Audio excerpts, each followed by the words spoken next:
Justiça Federal começou a funcionar, né, no Estado a partir realmente do dia 9 de maio de 1967, quando ocorreu a posse dos 3 juízes federais aqui do Estado. Um juiz federal titular e 2 juízes federais substitutos. Eu era o juiz federal titular. Os recursos para a instalação da Justiça Federal do Brasil, previstos na Lei 5.010 de 1966, naquela data não tinham sido liberados. Não tínhamos sede, a sede era a nossa casa. E não havia funcionários também. Era o recomeço de uma história interrompida por quase 30 anos. A Justiça Federal é uma criação republicana. Da Primeira República, então, ela se instalou nas capitais dos estados. A Justiça Federal foi extinta no Estado Novo, um regime autoritário que praticamente não via necessidade de ter uma Justiça Federal, porque, em virtude da própria natureza do regime. Após 64, então, foi reinstalada a Justiça Federal e aí também seguindo o modelo das capitais dos estados. Foi neste prédio que hoje abriga o gabinete do vice-governador que a seção judiciária do Rio Grande do Sul retomou sua trajetória. Eu recebi, um determinado dia, o telefonema do presidente do Conselho do Serviço Público, que era o doutor Astor Roca de Souza. Ele disse: Nery, eu fiquei sabendo que vocês estão ao relento. Eu quero dizer que aqui no Conselho, no prédio do Conselho, nós temos umas 2 ou 3 salas que estão disponíveis. Naturalmente que eu aceitei desde logo, né? A diretora, a dona Dulce, disse: nós temos uma possibilidade de colaborar. Pense aí num carimbo. Nós apoiamos o carimbo no nosso papel do Estado, é uma cooperação que o Estado vai dar provisoriamente à Justiça Federal. E assim foi feito. Tudo foi improvisação.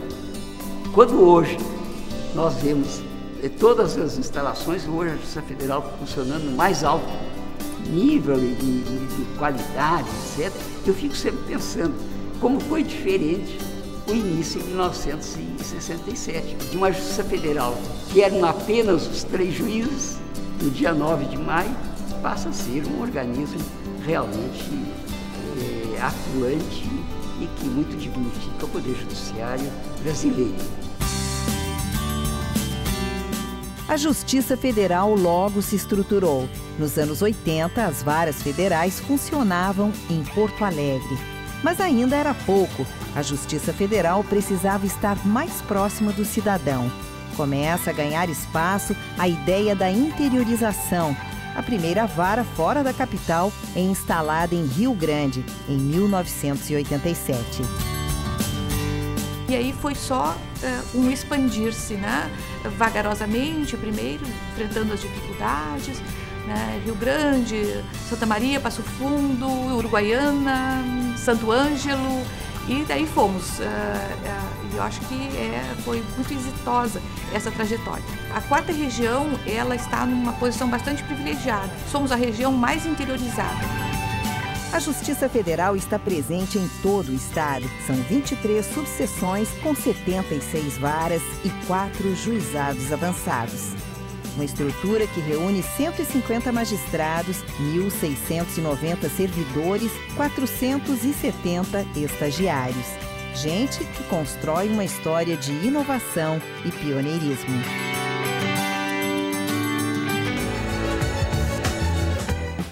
O século XXI chega com a realização de um sonho antigo. Os juizados especiais cíveis e criminais na Justiça Federal se transformam numa das mais expressivas inovações do judiciário brasileiro.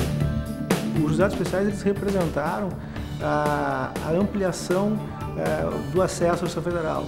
Foi o momento em que as pessoas mais necessitadas, mais carentes, passaram a procurar a Justiça Federal na tutela de seus direitos.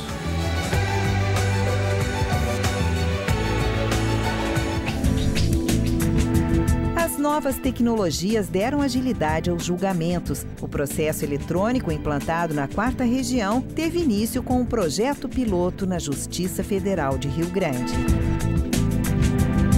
Tem algumas coisas que eu chamo de efeitos colaterais do processo eletrônico, né? Que são de diversas ordens, né? Um deles é deixar o processo mais transparente, né? E mais acessível. Aquele princípio de que o cidadão tem a justiça 24 horas por dia à sua disposição, de segunda a segunda, né? Ou mesmo aquela transparência, o cidadão poder saber tudo que consta do seu processo em tempo real, o que não acontece com papel. Raramente uma pessoa vai ao fórum e pede para folhear o seu processo e ver o que o advogado escreveu dele, o que a outra parte contestou. No processo eletrônico a pessoa tem acesso integral, né? Tem a questão ambiental, não só no que se refere à economia de papel, também combustíveis, né?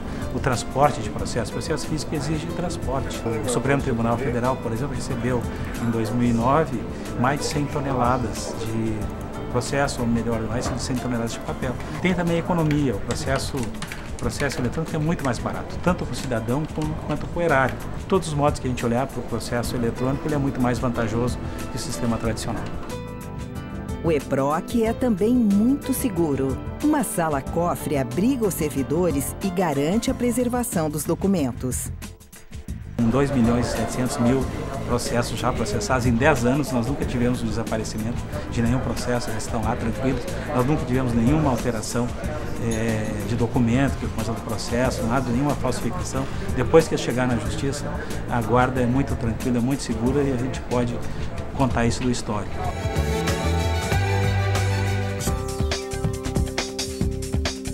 Em 2005, uma das primeiras varas ambientais da Justiça brasileira foi instalada em Porto Alegre. Na vara ambiental, nós enfrentamos várias ações de relevância para a sociedade, de relevância não só para o momento presente, mas também porque a gente quer para o futuro. Por exemplo, os conflitos que existem entre indígenas, que existem com quilombolas, que existe a questão da ordenação do solo urbano, a questão da preservação ambiental, tudo isso passa pela vara ambiental. Então, olhando não só para o nosso passado, não só para o nosso presente, mas a gente está também criando condições para que no futuro, equacionando bem esses conflitos, resolvendo esses problemas que existem entre o homem e a natureza, procurando assim aquilo que se chama desenvolvimento sustentável, a gente consiga no futuro ter água para nossas crianças, ter a natureza preservada, ter a vegetação, as florestas, conseguir que os animais tenham seus habitats, seus ecossistemas preservados.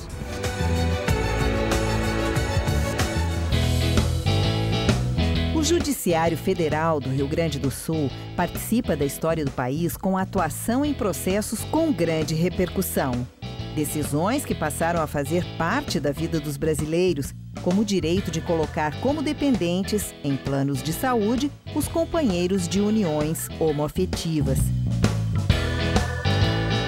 Em 1998, a proibição do fumo nas aeronaves ganhou um enorme espaço na imprensa, pautou posições de outros tribunais e teve repercussão até no exterior. Foi uma ação ajuizada pelo Ministério Público Federal do Rio Grande do Sul na época, né, e que visava mudar a orientação que existia quando se possibilitava fumar nos aviões a partir de 1 hora de voo, né, com aquela separação que existia simplesmente entre a numeração das cadeiras. Né. Então se entendeu, né, foi que nós entendemos que essa separação que existia não vedava e não protegia aqueles que não fumavam. Logo depois dessa decisão, o próprio governo brasileiro mudou a legislação no sentido dele proibir o fumo nos aviões. Né?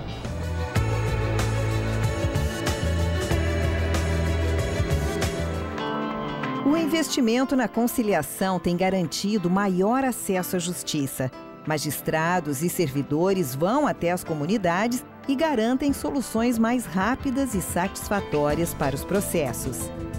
A conciliação é extremamente importante porque ela tem que ser vista como um modo não só legal, mas também constitucional de efetivamente resolver os conflitos. É um momento onde as pessoas são ouvidas, porque nos processos dificilmente há a possibilidade da pessoa ser ouvida, falar sobre o que ela acha daquele processo. E na conciliação isso é possível. Em uma iniciativa pioneira, a Seção Judiciária do Rio Grande do Sul elaborou um projeto de conciliação nas desapropriações da BR-101.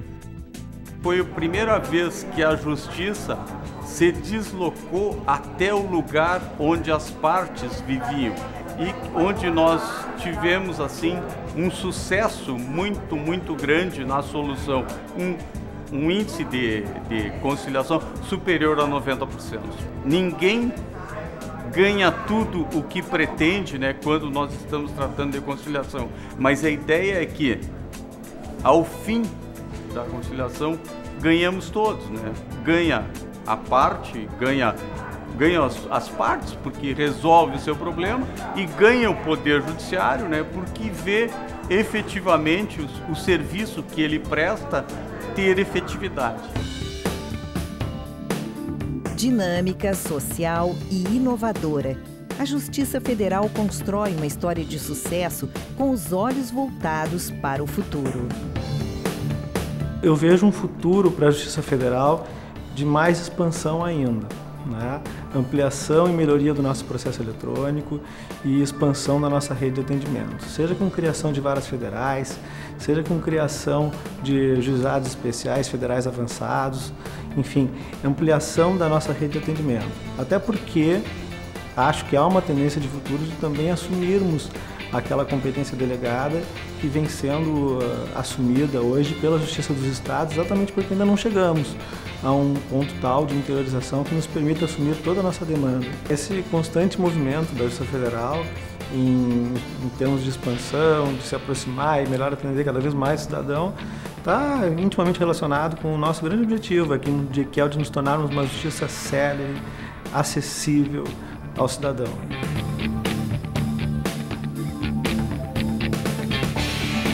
Nestes 45 anos, a Justiça Federal do Rio Grande do Sul tornou-se um exemplo para o país, julgando processos que fazem história e iniciativas que revelam um poder judiciário transparente, em constante movimento, antecipando-se às necessidades da sociedade.